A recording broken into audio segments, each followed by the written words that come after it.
Well, folks, welcome to our chat today. We've got a special guest from a long way away, just like me, Anthony Lowe from Area Specialist.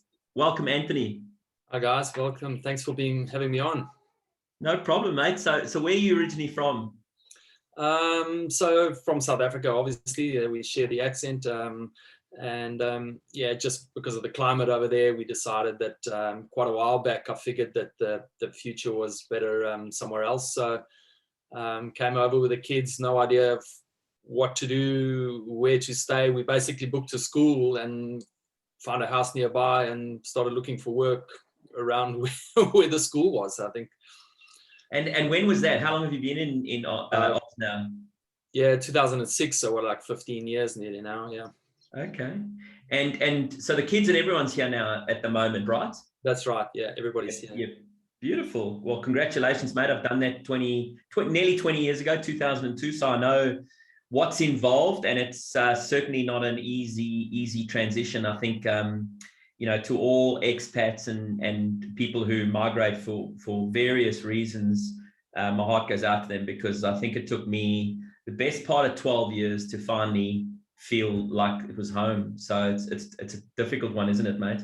That is definitely. I mean, they say 4 years. I mean, the first 3 years I was back and forth with my previous company. So yeah, you're right. It does take a long time to settle in. And now that we've been here for so long, geez, it feels like we've been here forever, and we'll never leave. It's just, you know, every day I get up and I kiss the ground. How lucky are we? Oh, absolutely. We're so blessed to be here. On so many levels. Yeah, I know. No conversation that one. We could make that the whole chat today. How blessed we are, and what a great opportunity and country we live in. So, mate, let's get to real estate. So you got into real estate after you've been doing a few things, and it's an interesting story, and I love the story. So tell us, how did you get into real estate? So yeah, having to reinvent myself after I sold up in South Africa, I just teamed up with a videographer actually, and we joined a company and we created a whole franchise. And at one stage I was chairman of the board for my sins, which was crazy. But so yeah, became a photographer predominantly in real estate and videographer. So we actually did some of the first videos way back then in 2008-9. Our director was a failed Hollywood director, he said, because he went over there and never made it happen, but came back, and his first video took him 2 days of a house. And we then, at the end of it, we'd knock off a house in about 30 minutes with the videos and photos. Wow. I mean, so I had about 2,000 real estate agents on my books. At the end of it all, I mean, we've filmed from Coolangatta, even New South Wales, all the way up to Hamilton. I've done 35 videos on Hamilton Island. Wow. Alone. And you know, I hate to say it, but majority of the real estate agents I dealt with were, you know, arrogant, you know, assholes, sorry, but you know, majority of them were. Really, eh? Yeah, and I'm a little bit older. It's a common thread. Did they give you time of day? How did they treat you? Oh, you know, as a supplier, they treated us like, you know, like dirt, really, really badly, paid terribly. That's so sad. You know, and they relied on you and your work so much, but they treated you so badly. You know, they'd be late, you know, they wouldn't follow up, definitely wouldn't pay. There was an endless problem getting paid. Wow, and I just thought, surely, you know, if you just did your job properly, you'd be better at it. I don't know. And I figured, well, look, as I got a bit older and my knees got sore from the photos and videos, I thought, well, you know, let's try real estate. So I thought, surely I can do this better than the majority. So it's turned out to be a lot harder than I thought, to be very honest. And I do think sometimes that the public make agents cranky because they do treat us badly. Not so much in this market now. They're actually starting to love us because they need us now to find listings for them. But generally, they treat agents badly. Yeah. And so tell us about those early days in real estate. And because you're with Hope Island Realty, I remember that. So yeah, sort of joined there. Came on to join one of the lead agents as a sort of you know, sidekick, I suppose. I never really wanted to be a lead agent. I was always thought I'd be really good at the, managing the people at the background. I didn't want to really go out and gather the listings, I suppose, so much. And he was really good at that. So, but then he was terrible at the rest of it. So I thought that would be a good synergy, but turns out after 3-4 months, it just didn't work. And I knew that I would eventually go on my own. So then it just became a sort of learning curve, just to see how much I could learn in the time before I knew I'd jump. And how did those early years go on your own? Do you know that in the nearly 4 years I was there, I got not one listing from the office, not one. I got one walk-in on a Saturday because I was the only agent around, and I wasn't even on duty that day. So that's the only thing. So there was really not a lot of support, I suppose, coming from the office. And yeah, it was tough. Spent a lot of money in areas they wanted me to be in, and just door knock, letterbox dropped, and just got very, very little for it. Then I got a break. Somebody helped me, gave me a listing, and then from there it sort of snowballed, and then the referrals. And so now a lot of my stuff is referral based. Yeah, I don't do a huge amount of marketing and advertising, not like a lot of people do. It's mainly referral, friends of friends, or people who've reading my stuff on Rate My Agent. And I found that that's been really successful. It does put me around the place a little bit, multiple suburbs, I suppose, which is against most of the teachings, stick to a core farm area. But yeah, it's been good for me, that really.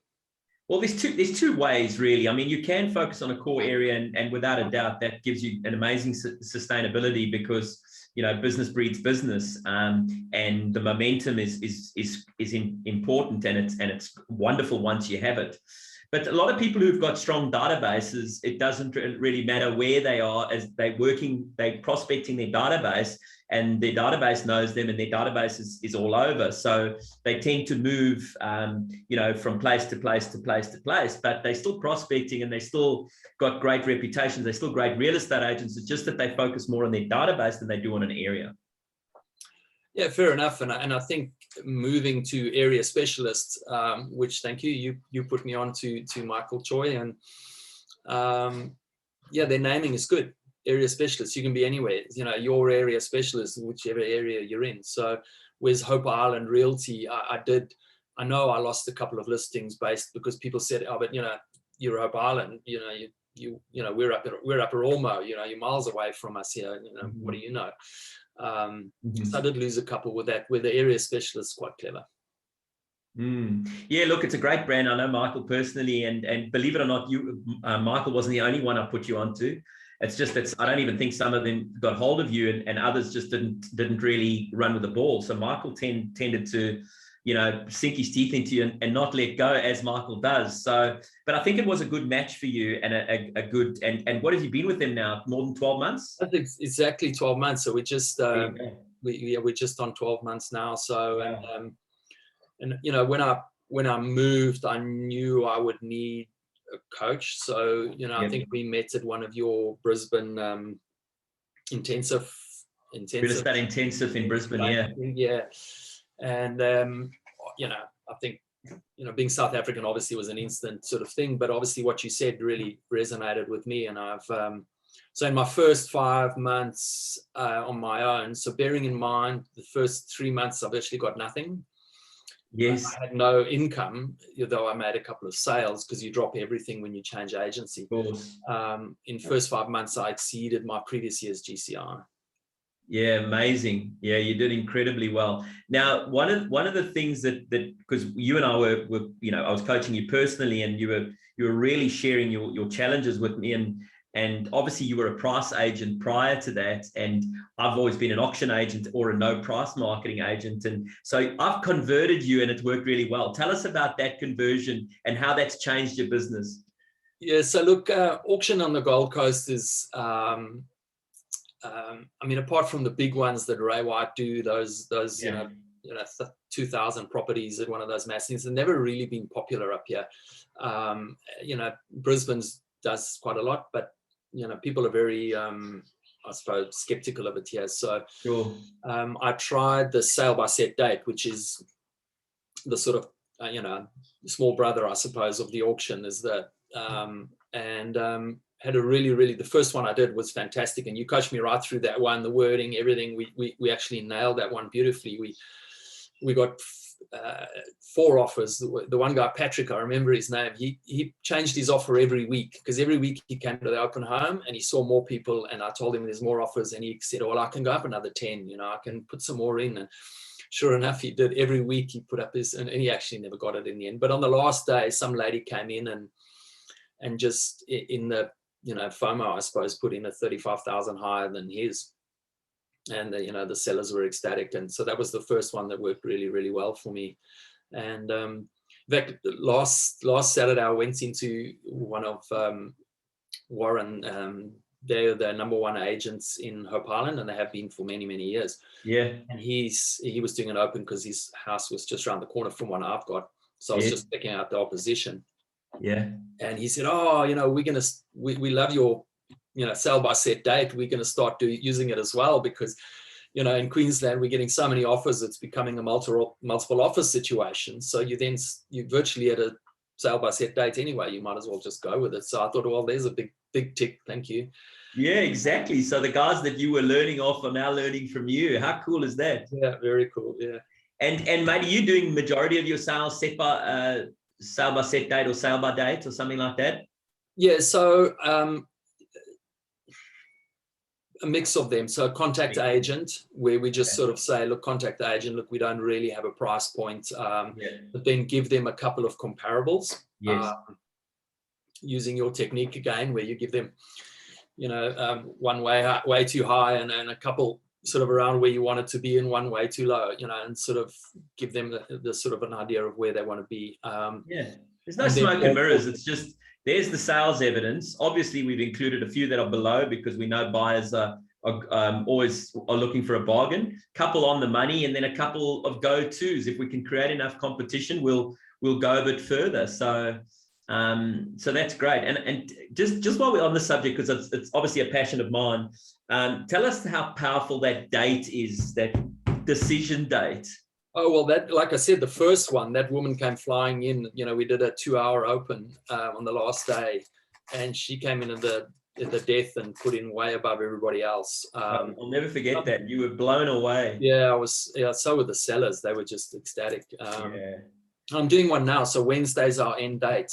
Yeah. And I've got one lady who was desperate to fly up, but she can't now at all. But we got 2 offers in, and I got one lady, she says, look, I'm coming on Wednesday. You got to, I'll be there, and I want to put an offer in. And so they really get. They're coming in with a mindset to buy the property. It's amazing. And nobody can, like buyers tend to say, oh yeah, we'll get back to you and we'll let you know. And then they look for something else, and then they inevitably find it. Whereas that one, they know where the date is. And the ones that come through before, they know that they've either got to find something else, or they've got to make an offer on that. But a lot of people also come in before the death knock, and then they go, shit, I've looked at a few others and this is 10 times better, and those are bloody overpriced. I'm going to make a bid on this. So yeah, it's really good. It's the second best to auction, because obviously having them there on a day competing in a transparent environment, because buyers will always pay a little bit more than they see other buyers prepared to pay. Where in an offer and acceptance situation, they don't actually see that. Even if the agent's saying that, they don't see it. But certainly it's a great way to go. It's certainly better than pricing, eh, mate? Oh, it is. Yeah, absolutely. I mean, I think at the moment, anybody who prices, you're pigeonholing your property at a set price, and you're just not going to get much more. You might get a bit more, but I had one where a vendor said to me, look, if I get X, I'm more than happy. So I said, well, let's just price it at X. And and then we got it $5,000 more or something, and he was more than happy. So that's fine. But I think if we'd gone the other way, we could have possibly got a bit more, but he wanted it done quick. So, well, pricing's great, Anthony, if you price them right. Yeah. The only problem is sellers always want more for their properties than what they're worth. And that's totally cool, because they've had their kids there, and they've had their wedding there, and they've had their 21st birthdays there, and there's a lot of emotion attached to the property. But unfortunately, buyers don't buy emotion. They haven't built their memories in that property yet. So for them to buy that, is difficult. So there's always going to be a dysfunction between what sellers want and what buyers are prepared to pay. So to get them to price their properties earlier on is really tough. And I understand the situation. And why would you want to price your property low, in the first week, especially because, you're hoping for that blood money or that heart money. But the reality is it doesn't work that way. Yes, you get the odd, crazy pop where you get more than anyone's ever got for their properties because it was just the stars aligned. But it happens 1 in 50, 1 in 100. But the reality is, if you want to get the highest and best the market's prepared to pay by pricing, you want to price it where the buyers are, so that, again, that negotiation goes upwards and not downwards. Yeah, fair enough. Absolutely, yeah. Mate, I'm finding that the sell by set date now do very short, because obviously the market's hot. So what are you doing at the moment? 14 or? Yeah, so instead, the first one we did was 4 weeks, I think, if you remember. Yes, that was 2 years ago. Exactly, yeah. The market's certainly changed since then. Gosh, yeah. So now, yeah, so I'm doing this last one has been, it's going to be 2 weeks and 3 days or something. So yeah, very quick. Yeah. Look, there's no need to hang around. In the real heated market, I think it was, where are we now? Earlier this year, when it was just like insane. We were doing 7 days.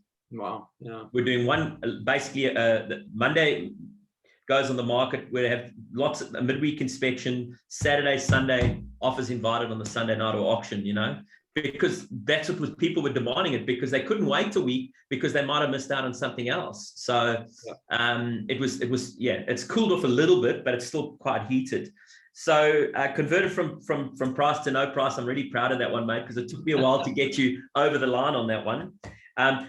You've come a long way, and you've how's the business going at the moment for you, by the way? Because Oh, it's busy. I suppose with most people, it's getting listings, I suppose, is quite hard at the moment. I've been fortunate enough to just, one client they bought a rural property and they wanted to sell their investment and their main house, and it's also a good story because so they signed up for the townhouse, and we were sort of getting that rolling, and then they said, oh well, we'll do the main house sometime soon. And then I got a text at 6:15 in the morning from the husband saying, look, sorry, but we decided to use the local agent on our own house. I tried to phone him and he wouldn't answer. So I just got in my car and I drove there, and she was home and he was gone to work. And I said, look, what's going on? And she said, I said, look, it's taking me 8 minutes to get here. How much more local do you want me to be than that? Yeah.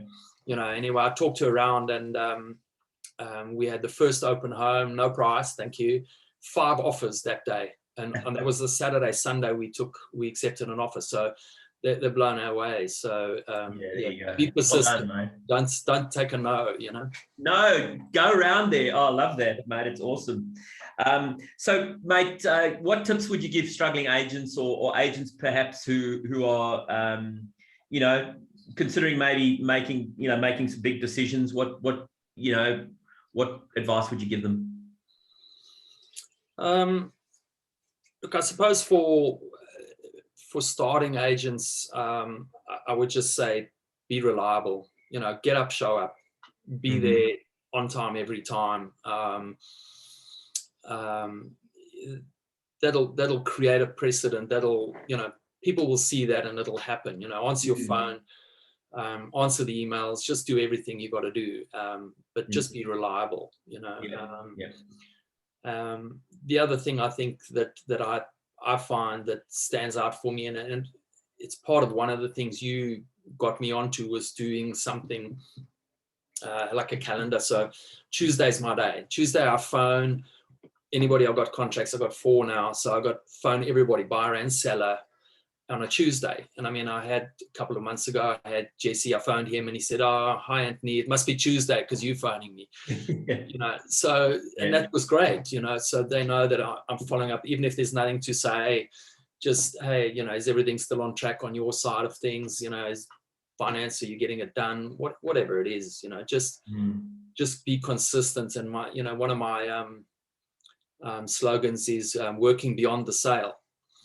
So I just try and even afterwards, just follow up, a week afterwards, how's it going? You settled in? Can I help you? Can I take the boxes away for you?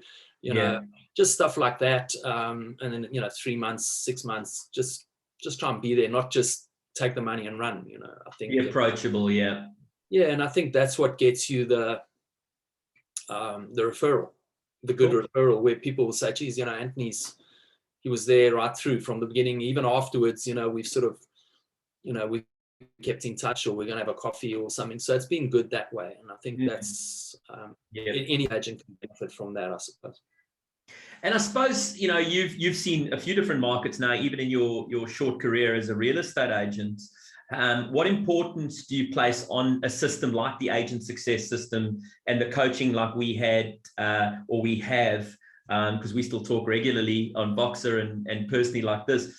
How much do you think how much value do you place that in an agent's sort of business?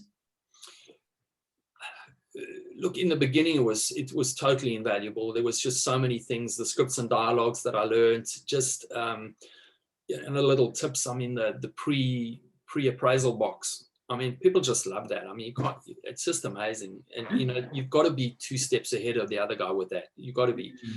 So those sort of things were absolutely amazing, and even now, as you say, a couple of years on, I mean, we had that little issue. I got you on Voxer, and you got back to me in half an hour, or not even, I think. That sort of thing is great. It's really invaluable, because when you work for yourself, especially, it can become a lonely place. And even before, when I was the boss, but being the boss can be lonely, because there's no one really to bounce off or confer with, or share ideas with. So it's fantastic to have someone like yourself and the system where you can get an answer, bounce an idea, and it's more than just a system in a way. I think it's almost like a mentor. I think everybody should have a mentor, or multiple mentors, because you need to be able to connect with them, not just on a business level, but be able to, it's got to be somebody who you respect and shares the same values, I think, as you. And if you can get that, which I think, you and I have, and I appreciate it every day, that's totally invaluable. You can't put a price on that. You can't say what's that worth, because it's, absolutely it's huge. Yeah. Thanks, mate. I really appreciate those. Are lovely words. Do you remember in South Africa, Joshua Dore, their advertising was, you have a friend in the furniture business. That's well, right. with Meerts, you've got a friend in the real estate business. So there you go, mate. Anthony, always a great pleasure to talk to you, my friend. Thank you so much for your time, and loving watching you from a distance and being part of your journey. Love to the family and the kids and everything else as well, mate. I see your life that you're living over there is beautiful. So congratulations and all the best. So just bit of a plug for you, because you kind of affiliated with area specialists in Queensland, so people can contact you if they want to have a chat about area specialists as well, can't they? Yeah, absolutely. I've been chatting for the last couple of weeks with a lady who in Brisbane, so she phoned me yesterday, said she's signing up. So yeah, more than happy to bounce some ideas and some systems and any questions really about area specialists and how it works. You were the first in Queensland, right? Sorry. Yeah, I was the first. Yeah. Yeah. So I mean, we could chat more about that, but very quickly, I mean, to take that step, to be the first one, that's a huge step. Tell us quickly about that. Lost him. Lost you, Anthony. Well, that's Anthony, folks. We seem to have lost him. Big thanks to Anthony, and cheers, guys. Hope you enjoyed.